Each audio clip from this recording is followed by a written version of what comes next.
大家好，今次講嘅石咧就係可以治療呢個情傷啊，平衡翻個心情啊，同埋咧佢都可以招翻個愛情運嘅。咁呢種石咧咁得意嘅顏色咧叫咩石咧？薔薇輝石啦。咁佢就係可以招正姻緣嘅石嚟嘅。咁呢種石除咗姻緣之外，仲可以增加翻一啲同情心啊，同埋內心嘅平衡嘅幫助。咁咧仲可以提升一啲自我嘅價值啦，克服一啲自卑感嘅。呢種石仲可以幫你保持鎮靜啊。咁根據呢個 Cam Lady 講啦，咁佢就話入邊咧有啲櫻花喺入邊嘅，咁就大家憑空想像一下，或者仔細咁望多一望，睇下會唔會有啦。咁麻煩 Cam Lady 就 zoom 一 zoom 個櫻花喺邊度啦，俾大家睇翻。好啦 ，Cam Lady 都話睇唔翻啦，好啦。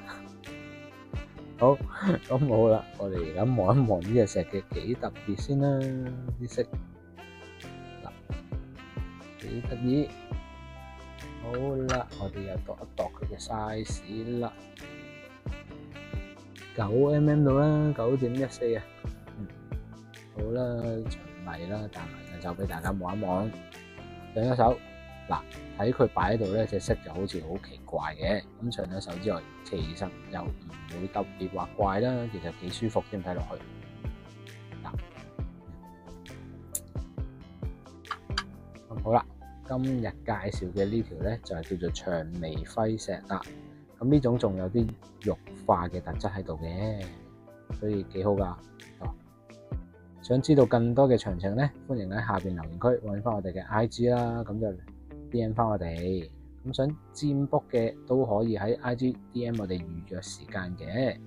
中意我哋片嘅都可以 like 同 share 俾朋友啦，跟貼啲就 subscribe 埋我哋啦。